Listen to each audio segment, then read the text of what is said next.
What if joy could kill you? What if laughter and music turned into a curse of death? In the summer of 1518, a strange madness swept across a city in France. People danced in the streets, not out of happiness, but as if possessed. They could not stop, and soon their dance became their death. It was July 1518 in Strasbourg, then part of the Holy Roman Empire.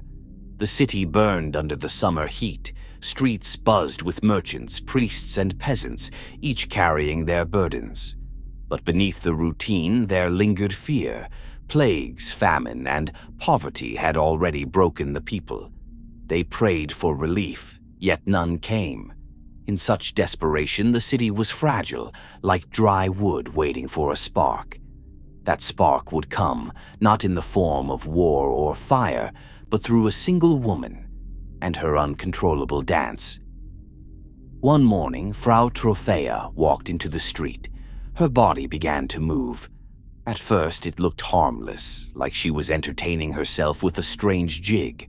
But there was no music, no joy. Her face twisted with pain, her eyes blank. She danced. Hours passed. Neighbors watched in shock as she spun, swayed, and collapsed, only to rise again. This was not a performance, it was compulsion. Something deep and unnatural had seized her. By nightfall, she was still moving, and the city began whispering, "The devil has taken her." Within a week, 30 more joined her. They could not stop either. Farmers, bakers, young men, even the elderly, all caught in the same strange frenzy. Their feet bled, their bodies shook, but still they moved.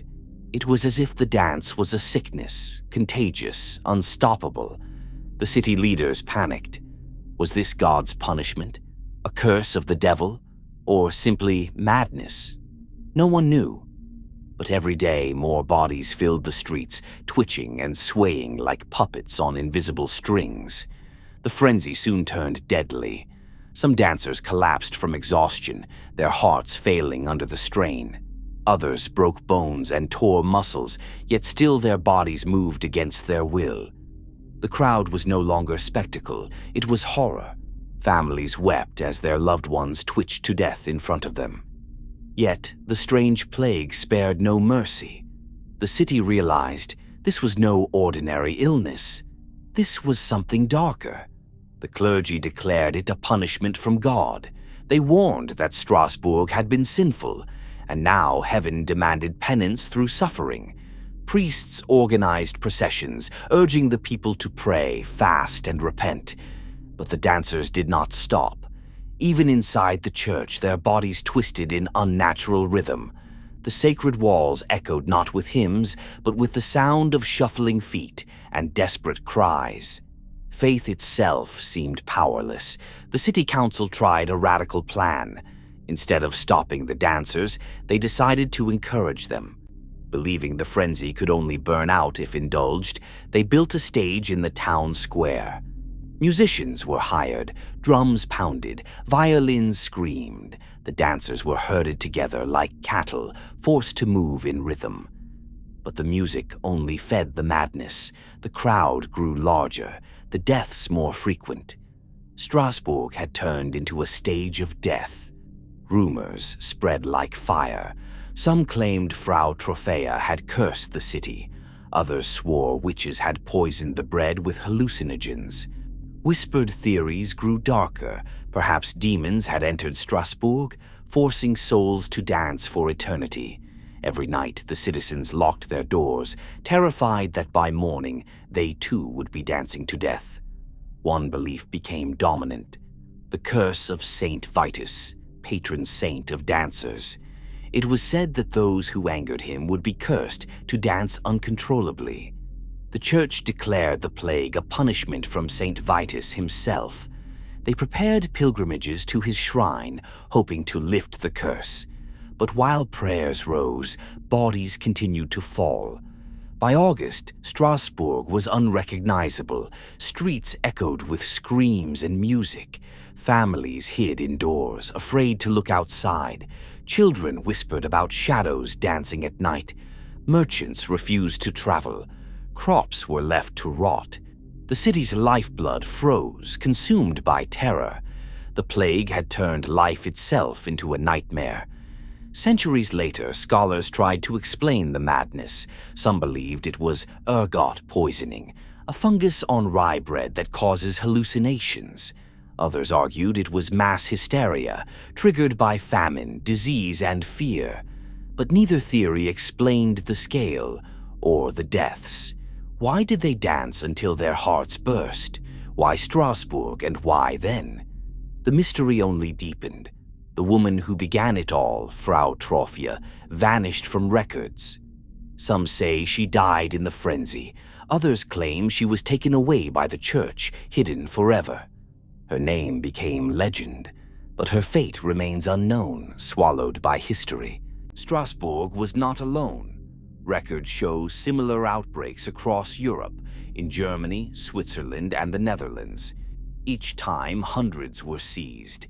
It seemed the plague was not confined to one city, but a recurring nightmare haunting Europe. Yet none were as deadly, as strange, as Strasbourg 1518. After months of chaos, the plague began to slow. Dancers collapsed permanently. Families dragged bodies to mass graves. Strasbourg had no cure. Only time ended the madness, leaving behind a broken city. But the scars remained. The people had seen something unexplainable, something that shattered their trust in God, medicine, and sanity itself. The dancing plague became a warning. How fear, suffering, and belief can twist reality. How the mind, under pressure, can destroy the body. But even with science, the case remains unsolved. Was it madness, poison, or something truly supernatural? The answer lies buried with the dancers of Strasbourg. Historians see echoes of Strasbourg in today's world. From sudden mass hysteria events to psychological outbreaks, the line between mind and body remains fragile. The dancing plague reminds us, fear itself can spread like a disease, and sometimes it kills. Those who survived never spoke of it. Perhaps they were ashamed, perhaps the memory was too painful. Their silence left only fragments, church notes, council decrees, scattered diaries. Enough to know it happened, not enough to know why. Over centuries, fact turned into legend. Plays, songs, and tales painted Strasbourg as a cursed city. Frau Trophea became a myth, half woman, half ghost. The truth was forgotten, buried under fear and imagination. Even today, scholars argue. Some insist on medical explanations. Others believe it was spiritual or even demonic. The dancing plague refuses to fit into reason. It stands as a reminder that history holds mysteries we cannot explain. From the madness of 1518, we learn about fear, belief, and the fragility of the human mind. How desperation can make entire communities break reality itself. The people of Strasbourg danced against their will until death took mercy. Their suffering warns us. When fear and faith mix, the result can be deadly. Strasbourg, 1518. A summer when death came through dance.